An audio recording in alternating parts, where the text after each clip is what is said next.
오늘 말씀은 감정의 귀를 기울이라. 우리의 가정은 정말 따뜻한 인정과 위로를 받을 수 있는 안전한 곳인가? 한 엄마가 전 태생이 괴물인지 자꾸 우울하고 분노 조절 장애가 있는 것처럼 아기한테 감정적으로 대하게 돼서 너무나 괴롭네요. 분노의 감정을 조절하지 못하고 자녀를 학대하는 부모는 자녀의 마음을 병들게 합니다. 그래서 16개월 된 입양아가 양부모의 학대로 숨진 정인이 사건은 정말로 회파된 가정을 다시 세우라는 하나님의 음성임을 우리는 잘 깨달아야 합니다. 여러분의 가정은 정말 어떤 가정이십니까? 오늘 말씀은 6가지 부정적인 감정과 관계 기술에 대한 말씀입니다. 우리가 함께 나눌 6가지의 감정은 정서적 고통 전체를 다루는 것이라고 해도 무방합니다. 우리는 반드시 감정을 잘 조절하여 기쁨으로 돌아가는 방법을 배워야만 기쁘고 행복하게 살아갈 수 있습니다. 우리가 자신의 감정을 관리하는 기술을 배우지 못하면 가정이나 교회나 학교나 직장이나 언제나 누가 옳고 그른지에 관심을 갖기 때문에 갈등을 해결할 수 없습니다. 그래서 오늘 말씀에 제목만이라도 꼭 기억하라고 감정의 귀를 기울이라, 이렇게 설교 제목을 정했습니다. 수많은 가정의 큰 문제가 대화가 잘 안 된다는 것입니다. 그래서 이전에 관계회로가 중요하다고 말씀을 드렸습니다. 지난번에 나눈 관계회로로 언제나 우리는 점검할 줄 알아야 됩니다. 관계회로 점검표입니다. 당신이 내 눈에서 사라졌으면 좋겠다. 당신이 어떤 감정인지 듣고 싶지 않다. 부정적, 모욕적 두려움과 분노의 단어나 그와 관계된 사람이 계속 떠오른다. 나는 지금 당신과 교감하고 싶지 않다. 나는 지금 당신의 말에 귀를 기울이고 싶지 않다. 상대방을 신문하고 판단하고 공격하고 지적하고 싶다. 만일 이 질문 중에 하나라도 그렇다라는 응답이 나온다면 당신의 관계회로는 꺼진 상태의 사람입니다. 관계회로가 꺼져 있으면 하나님과의 관계도 타인과의 관계도 올바로 맺지를 못하고 그들을 정서적인 힘의 원천으로 인식하기보다는 언제나 문제거리로 인식을 하게 됩니다. 그래서 오늘 여러분 주보들 잘 보시고 그 주보의 대지만이라도 꼭 기억하고 가정에서 꼭 실천하셔야 합니다. 첫 번째, 관계로가 꺼져 있으면 대화가 쓸모없다. 감정적으로 다친 사람은 상대방의 말을 듣지 않습니다. 어떤 말을 해도 그냥 탁 튕겨나오게 됩니다. 실질적인 대화가 이루어지지 않습니다. 어떤 말을 해도 자기 방어 자세를 딱 취하게 됩니다. 사람이 말을 하지 않는 이유가 2가지가 있다고 합니다. 하나는 자신이 하고 싶은 말에서 상대방을 보호하기 위해서입니다. 그래서 닥달해서 말을 하게 되면 상처받는 말을 반드시 듣게 됩니다. 또 하나는 자신을 보호하기 위해서 말을 안 하는 것입니다. 어느 남편은 화가 나면 뇌의 관계회로가 멈춥니다. 그래서 입을 다물어 버립니다. 그러면 아내는 힘들어하며 어떻게 해서든지 남편에게 아주 말을 하려고 노력을 합니다. 그러나 번번이 아무런 효과가 없었습니다. 후에 이 아내가 관계기술 훈련을 배웠습니다.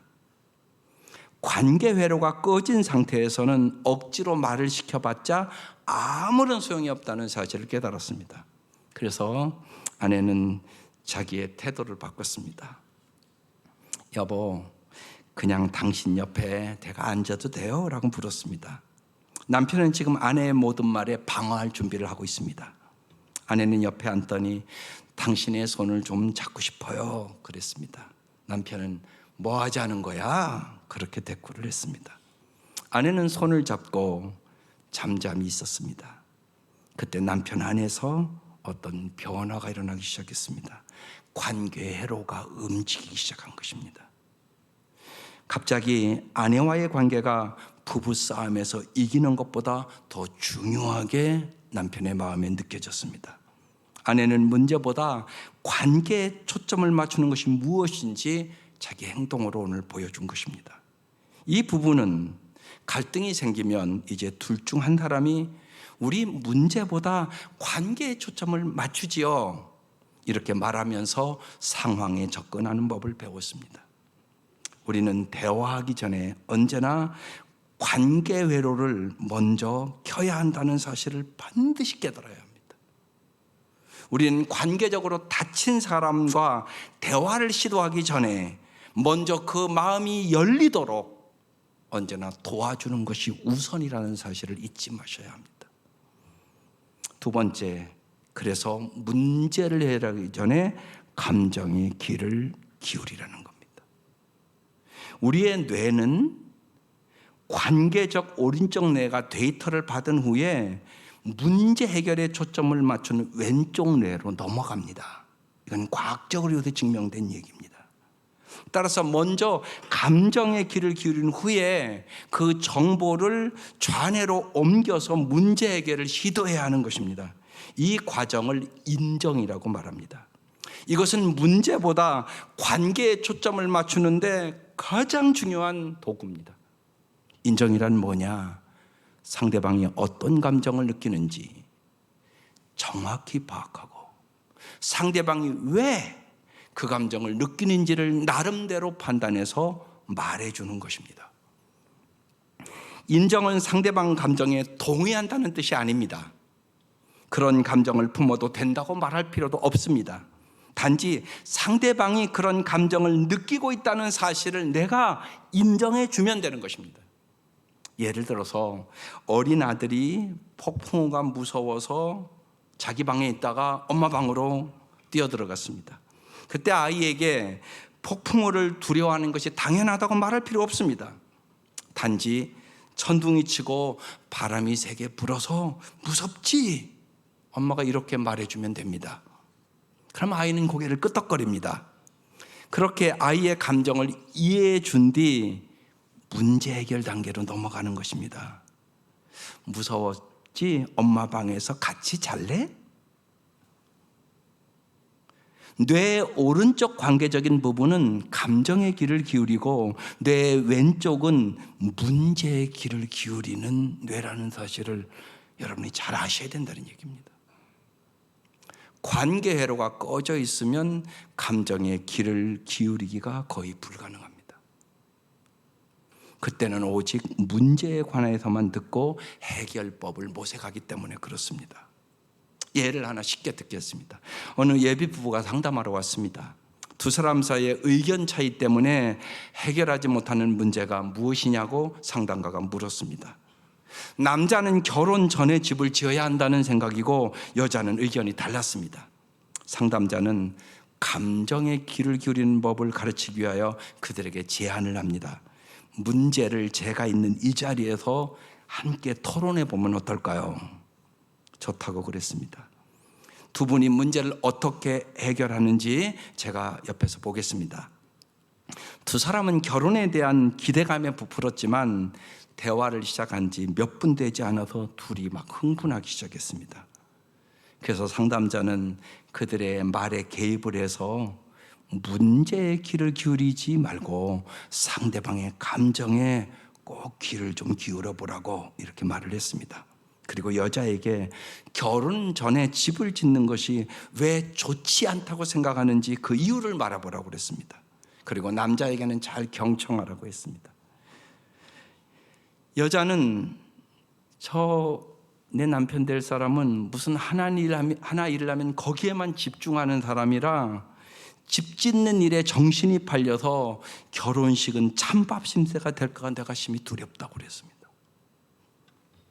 남자에게 약혼녀의 이야기에서 어떤 감정이 들었냐고 물었습니다. 근데 남자에게 뜻밖의 대답이 나왔습니다. 내가 분노를 느낀다고 그랬습니다.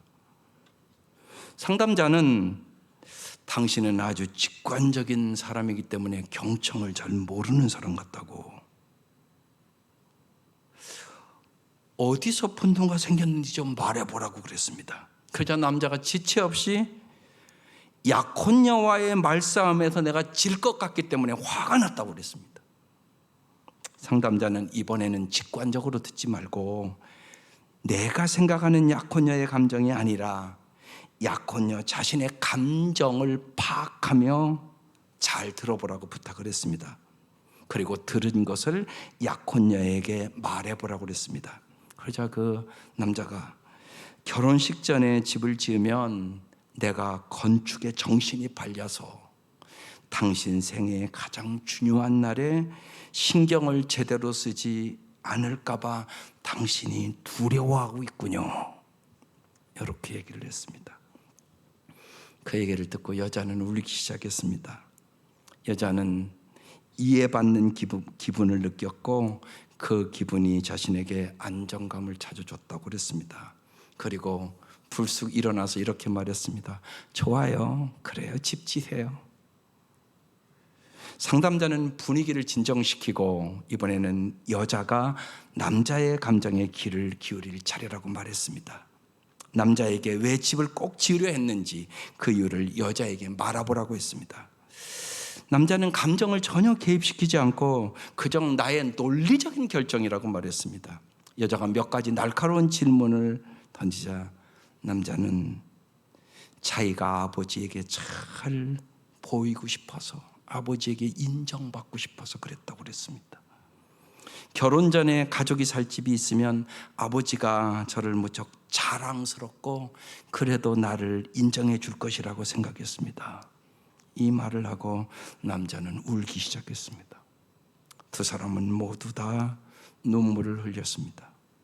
문제가 아닌 감정의 귀를 기울이는 이 상담을 통해서 이들 부부는 문제를 해결하기 전에 감정의 귀를 기울이는 법을 배움으로 두 사람의 관계는 더 깊어졌고 이제는 관계를 해치지 않고 문제를 해결하는 사람으로 살아가기 시작했다고 간증합니다. 여기에 주의할 일이 있습니다. 상대방의 감정을 정확히 인정해 주지 않고 대충 이해라고 말해버리는 경우입니다. 이것은 가짜 인정입니다. 상대방의 감정을 진정으로 알려고 노력하지 않고 그냥 알았어, 내가 이해했어 라고 말하면 상대방은 그 말을 그만 좀 해, 지겨워, 이렇게 해석을 하게 됩니다. 오히려 기분을 더 나쁘게 한다는 사실입니다. 그래서 감정의 귀를 잘 기울이는 법을 반드시 배워야 됩니다. 세 번째, 감정의 귀를 기울이는 법을 알기 위해서 6가지 중요한 부정적인 감정을 잘 아셔야 합니다. 모든 사람에게 있는 겁니다. 슬픔, 불안, 절망감, 수치감, 분노, 역겨움. 이 6가지 부정적인 감정은 어떤 식으로든 기쁨을 사라지게 합니다. 그래서 이런 6가지 감정 중에 한두 가지라도 여러분의 가정을 지배하면 여러분 가정은 항상 기쁨이 없는 가정이 됩니다. 한 가지씩 보겠습니다. 첫 번째, 슬픔. 내게 기쁨을 주는 뭔가를 잃어버렸어, 이 감정입니다. 슬픔은 관계와 일상의 삶에 변화가 일어날 때 찾아오는 상실감이 슬픔을 낳습니다. 슬픔은 눈물과 축 처진 몸과 허무감 등으로 몸의 운동력을 잃어버린 것처럼 느낍니다. 그래서 슬픔이 있으면 언제나 몸에 힘이 없습니다. 육체적인 신호를 잘 살피면 상대방의 슬픔을 알 수 있습니다. 그 감정을 인정해주면 슬픔이 있는 사람은 자기를 실망감과 상실감 속에 홀로 내버려 두지 않고 함께 슬퍼하고 있다고 느끼게 됩니다. 두 번째, 불안입니다. 미래를 생각하면 불안의 감정입니다.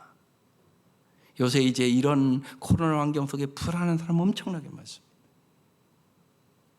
불안은 투쟁이나 도피 반응 혹은 경직된 상태를 야기합니다. 이 두려움과 불안은 언제나 함께 다닙니다.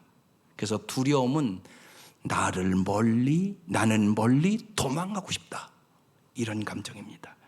두려움은 우리를 위협하는 뭔가에 대한 반응인 반면 이 불안은 상상에서 비롯됩니다. 우리는 일어나지도 않은 일을 미리 상상해서 불안해하는 사람이 너무나 많습니다. 우리는 온갖 부정적인 상황을 상상할 수 있습니다. 그래서 누구나 때때로 불안을 느끼게 됩니다. 우리는 서로 좋은 관계를 유지하며 불안을 인정해주고 혼자가 아니라는 사실을 느끼게 해주면 불안을 이길 수 있게 됩니다. 그래서 특별히 요사이 가족들이 함께하는 게 무지하게 중요하고, 특별히 여러분이 임마누엘의 신앙을 갖는 것이 무지무지하게 중요합니다. 그렇지 않으면 불안에 병 걸리는 사람이 대단히 많게 됩니다. 세 번째, 절망감입니다. 내가 기쁨을 누린다는 건 도저히 불가능한 일 같아. 미래를 볼 때 아무런 기쁨의 희망이 보이지 않으면 절망감을 느끼게 됩니다. 절망감은 자신의 문제를 내가 풀 만한 방법이 없다는 느낌입니다. 나는 망했어. 나는 어떻게 할 바를 몰라 이제. 그런 마음입니다. 절망감은 희망이 없는 상태이며 거의 모든 우울증의 근본 원인입니다. 요새 우울증 환자가 대단히 많이 들어갑니다. 절망감은 우리의 몸의 에너지를 다 뺏어갑니다. 많은 사람은 절망한 사람 곁에 묵묵히 지켜주기보다는 어떻게든 희망을 제시하고 문제를 해결하도록 도우려고 하기에 어려움을 겪게 됩니다. 절망한 사람에게 우리가 먼저 꼭 해야 할 일은 먼저 상대방의 절망감을 인정해 주는 것입니다.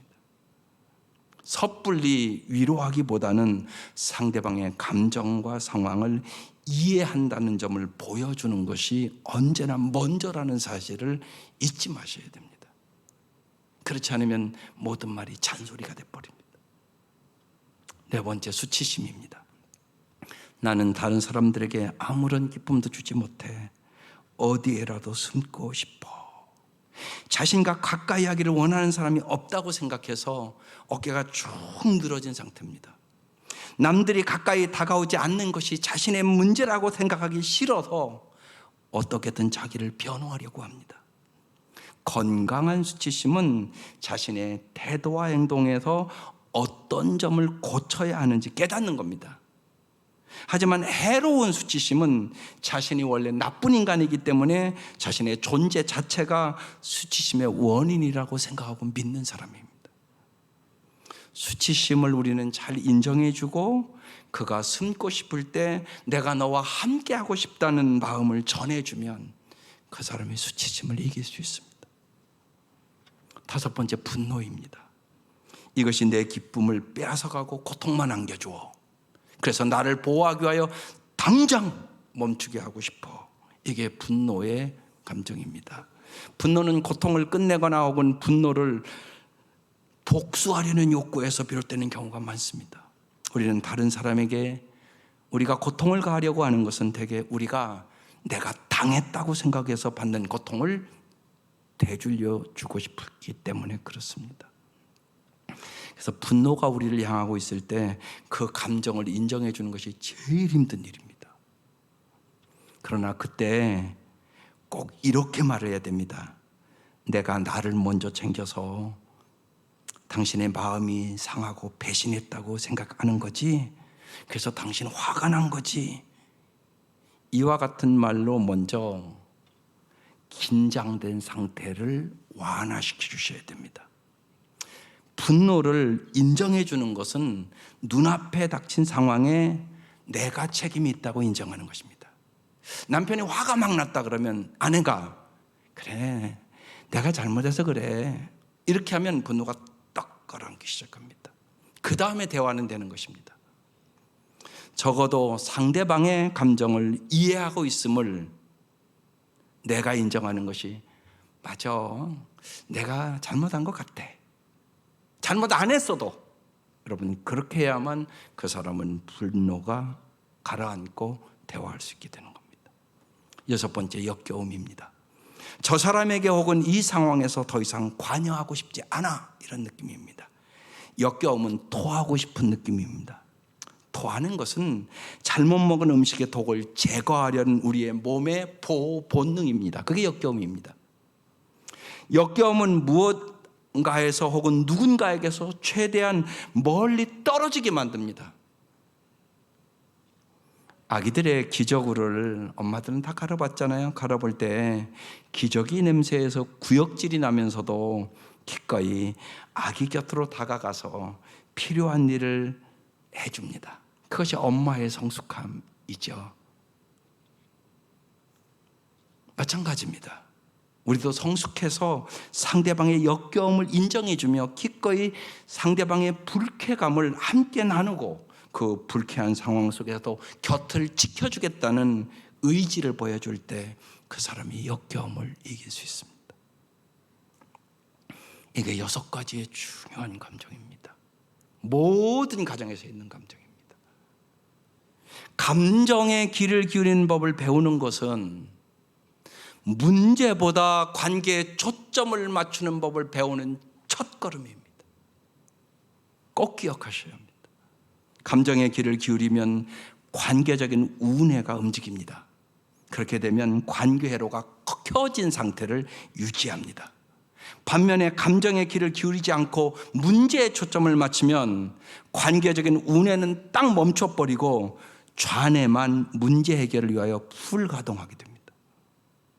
내가 문제에 관하여 들을 때 듣기를 성급하게 멈추고 상대방의 말을 딱 자르고 경청을 그만두면 상대방의 감정에 귀를 기울일 수가 없기 때문에 뇌는 관계보다 상대방에게 이기는 것을 중시하는 비관계적인 모드로 들어가 버리게 됩니다. 그래서 더 큰 문제를 발생시킵니다. 문제는 전혀 해결하지 못하고 둘이 싸우고 있습니다. 상대방을 이기려는 자세의 문제점은 이겨서 관계가 더 좋아지는 경우는 거의 없다는 사실입니다. 아마 젊은 분들은 싸워봐서 다 알 것입니다. 자신이 틀렸는데도 계속 이기려고 할수록 인격은 삐뚤어지기 시작합니다. 양심 없이 오직 이길 방법만 생각하는 사람을 소시오패스의 사람이라고 합니다. 이건 무슨 얘기냐면 소시오패스란 반사회적인 인격장애 일종으로서 어떤 법을 무시하고 인권 침해를 하는 행위를 소시오패스라고 말합니다. 자신이 이길 수만 있다면 남들은 상처를 받든 말든 상관하지 않는 사람입니다. 관계를 생각하지 않고 자신의 옳음만 주장하는 사람은 인격 장애자가 되기 쉽습니다. 사랑하는 성도 여러분, 우리가 부정적인 감정을 다스리는 기술을 배우지 못하면 사랑하는 사람과 관계를 맺는 능력을 상실한 채 부정적인 감정에 매여서 우리 인생을 살게 됩니다. 그래서 기쁨이 뭔가 모르고 살게 됩니다. 우리는 부정적인 감정을 다스리는 법을 반드시 배워야 우리는 행복하게 살아갈 수 있게 되는 것입니다. 그래서 4번째, 인정이 위로보다 먼저다. 마음에 잘 새기세요. 우뇌가 먼저 움직여야 된다, 그런 뜻입니다. 사전적 의미의 위로란 따뜻한 말이나 행동으로 괴로움을 덜어주거나 슬픔을 달래주는 것을 말합니다.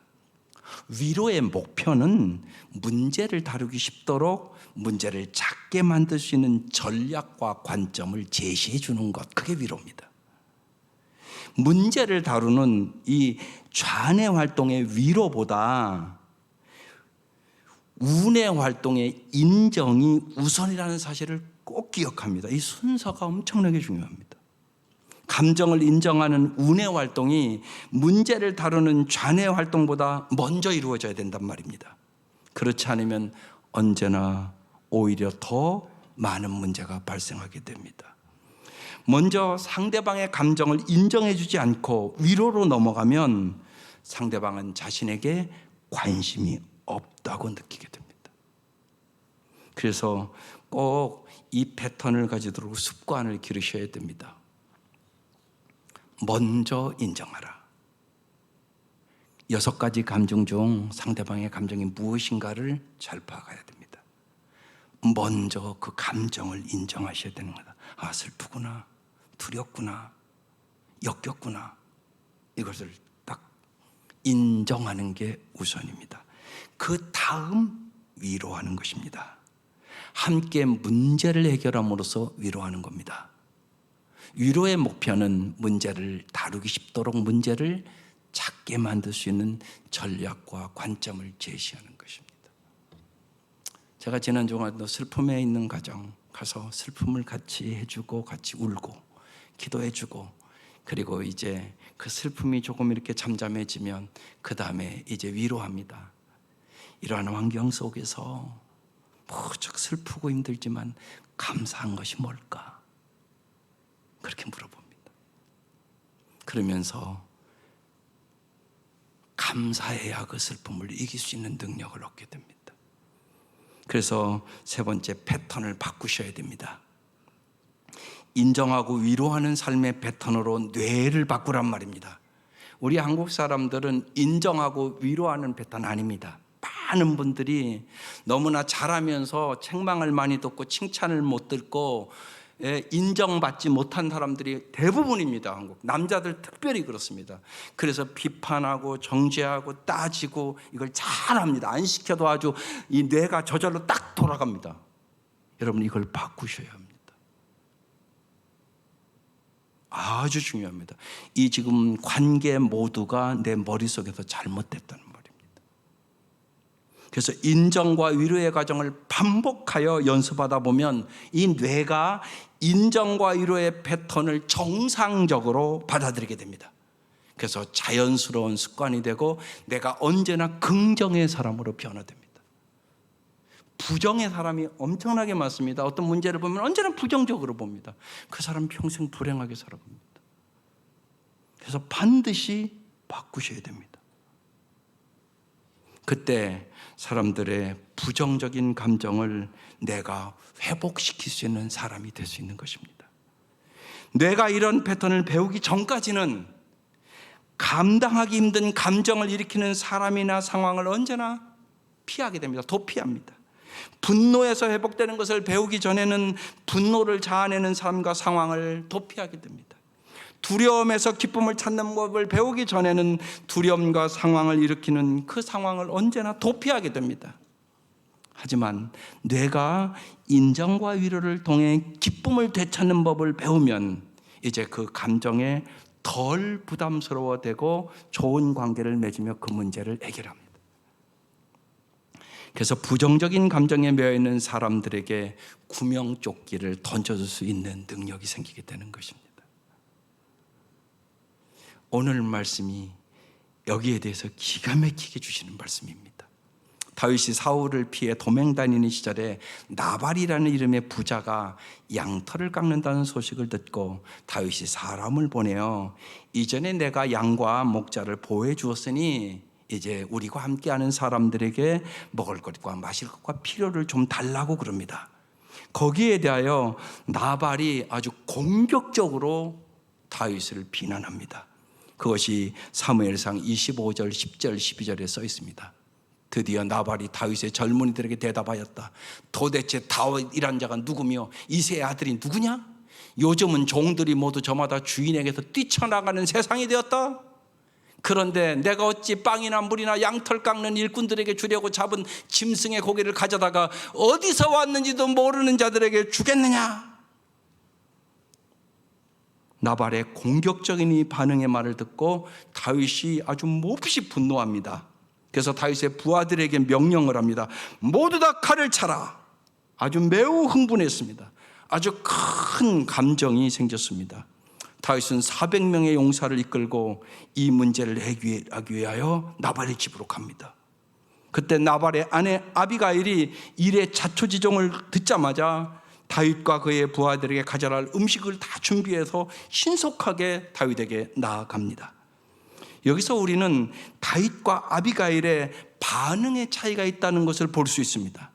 다윗은 분노해서 관계성을 포기한 채 가해자의 반응으로 옮겨갖고 그들을 모두 다 죽여버리겠다고 결정하고 출발하는 겁니다.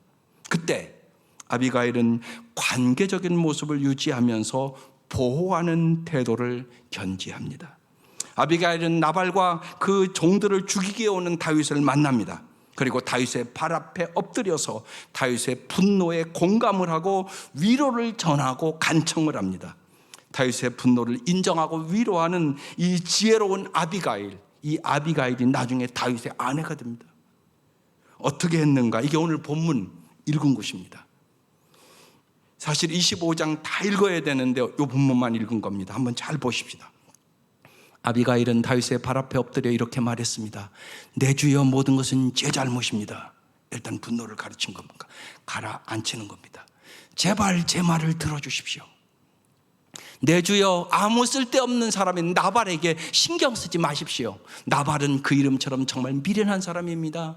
하지만 당신의 종인 저는 당신이 보낸 사람을 보지 못했습니다. 그러나 이제나마 제가 당신을 만난 것은 여호와의 도움이라고 생각합니다. 여호와께서 살아계셔서 내 주 당신의 손으로 친히 피를 흘려 복수하는 것을 막으셨습니다. 이제 내 주 당신을 해하려는 자들과 당신의 원수들은 나발과 같이 될 것입니다.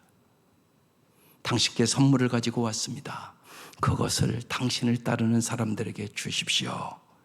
이제 위로로 넘어갑니다.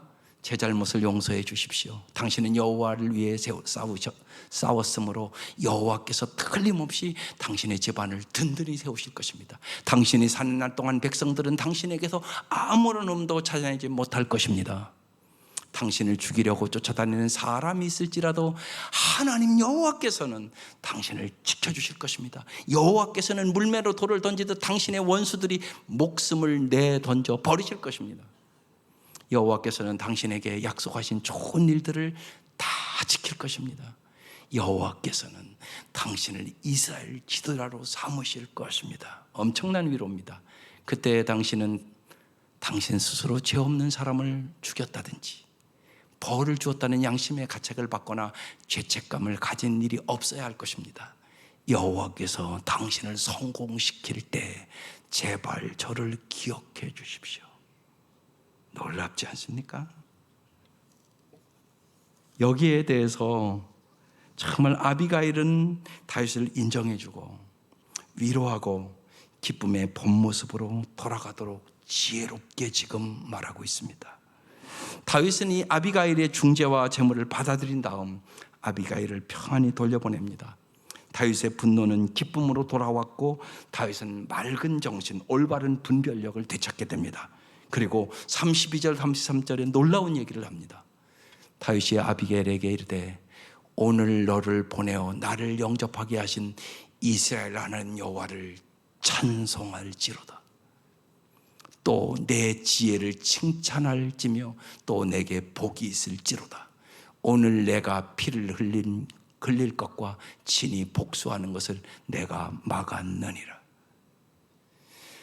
아비가일과 같은 여성들 될 수 있기를 주의 이름으로 축원합니다.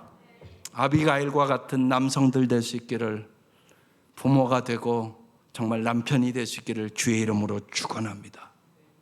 이제 우리는 이것을 정보로만 아는 것은 의미가 없습니다. 감정의 귀를 기울이는 실제적으로 적용해야 할 행동을 생각해 봐야 합니다. 새해 준비하면서 여러분 꼭 명심하시기를 바랍니다. 관계적인 뇌는 정보가 아니라 연습과 상호작용을 통해서 변하고 배웁니다. 좋은 설교 들었다고 안 변한다고요. 우리가 수없이 그렇게 살았습니다. 매주 와서 설교 들었습니다. 그런데 가정에 보면 삶이 똑같습니다. 왜 그런 줄 아십니까?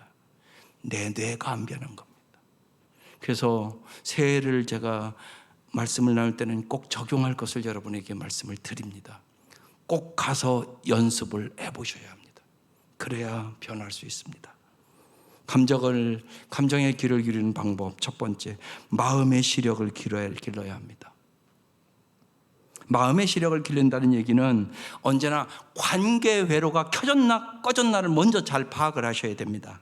그래서 다른 사람의 보디랭귀지, 제스처가 어떤가, 목소리 톤이 어떤가, 얼굴 표정이 어떤가, 감정을 관계적으로 읽고 해석하는 것을 배워야 된단 말입니다.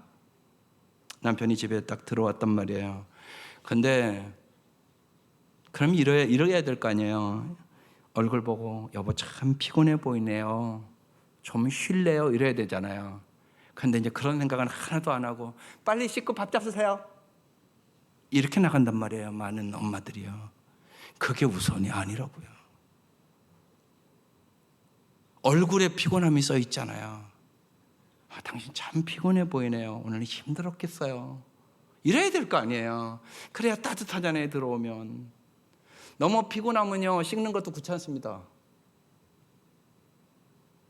그런데 그런 식으로 우리가 많이 삶을 살아간단 말이에요. 그러니까 감정을 읽어주는 능력이 너무 없는 거예요. 이것을 마음의 시력이라고 부릅니다. 마음의 시력을 기르셔야 합니다. 두 번째, 공감력을 길러야 됩니다. 6가지의 감정을 잘 여러분 귀를 기울여서 파악하는 능력을 길러야 합니다. 인정, 위로, 기쁨 이렇게 가는 거예요. 꼭 잊지 마셔야 합니다. 이게 패턴이 돼야 됩니다. 머릿속에 먼저 인정해주고 그 감정을 그랬어, 힘들었네, 슬펐겠네, 아팠겠네, 인정. 그 다음에 이것을 어떻게 해결해 나갈까, 위로. 그 다음에 기쁨.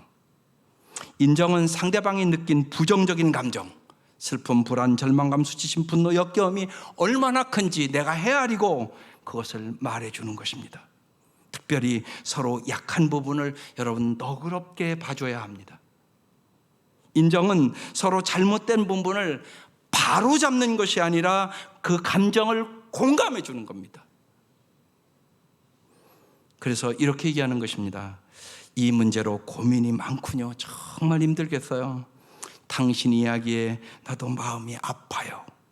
이게 인정의 말입니다. 그 다음, 내가 당신 곁에 있어서 얼마나 다행인지 모르겠어요. 이 상황에서 감사할 만한 점이 무엇이 있을까요? 이게 위로의 말입니다. 언제나 인정이 위로보다 먼저다. 그래야 기쁨을 회복할 수 있게 되는 것입니다. 이것이 공감의 능력을 기른다는 의미입니다. 또 하나, 그럼 이제 인정, 위로, 그 다음에 반드시 기쁨으로 가야 됩니다. 기쁨 쪽으로 분위기를 바꾸셔야 합니다. 여러분 정말로 새해 여러분의 가정의 분위기를 꼭 기쁨으로 바꾸는 여러분 되시기를 바랍니다. 당신이 함께 있어서 얼마나 좋은지 몰라요. 이 감정입니다. 함께 있는 게 좋아야 됩니다. 함께 있는 게 너무 귀찮다, 어렵다, 그러면 그 가정 기쁨 없습니다. 함께 있는 게 얼마나 좋은지 몰라요. 이게 기쁨입니다. 그래서 하루에 좋았던 일, 감사한 일을 꼭 서로 나눠보십시오.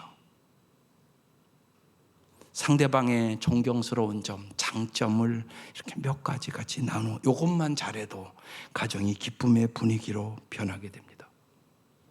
하나님의 형상대로 하나님 우리를 감정을 지닌 존재로 창조하셨습니다. 하나님 보시기에 심히 좋았더라. 하나님 그렇게 말씀하셨습니다. 우리를 창조하시고 하나님도 감정이 있으셨다는 얘기는 참 좋아, 그런 얘기잖아요. 감정은 관심을 기울여야 할 뭔가가 있다는 신호인 것입니다. 그래서 감정에 날마다 귀를 기우십시오. 인생은요, 여러분 기쁜 날보다 그렇지 않은 날이 너무도 많습니다. 특별히 요새는 너무나 어렵지 않습니까? 기회가 있을 때마다 꼭 인정과 위로로 서로를 격려하셔야 됩니다. 하루를 돌아보며 사랑하는 가족과 마음을 열고 특별히 이야기를 나누며 관계를 꼭 키워가실 수 있기를 바랍니다. 그래서 항상 대화하는 환경의 가정을 만드셔야 됩니다. 그리고 일주일에 한두 번이라도 꼭 온 가족이 함께 밥을 먹는 환경을 만드셔야 됩니다. 그래서 정말 이 어려운 때 무지하게 중요한 얘기입니다. 함께 분위기를 좋게 하는, 정말 함께 대화하며 따뜻한 분위기를 만드는데 여러분이 최선을 다하셔야 합니다. 하루 중 좋았던 일과 좋지 않았던 일들을 서로 돌아보고 서로 이야기를 하면서 감정을 듣는 뇌의 능력을 개발하시기를 바랍니다. 이건 능력이란 말입니다. 이건 기술이란 말입니다. 저절로 여기서 한번 설교 듣고 되는 일이 아니란 말입니다. 가서 연습을 하셔야 합니다. 그래서 상대방의 감정의 소리를 잘 듣고 인정해주고 위로해줌으로 좋은 관계를 맺는 법을 배우고, 여러분 노력한 만큼 풍성한 열매가 반드시 있습니다. 그래서 아름다운 삶을 가꾸는 귀하고 복된 우리 성도들 되시기를 주의 이름으로 축원합니다. 기도드리겠습니다.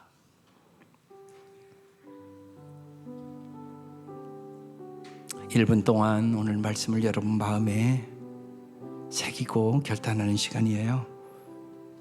관궤로가 항상 켜져 있게 하소서. 문제를 해결하기 전에 상대방의 감정에 귀를 기울이게 하여 주옵소서.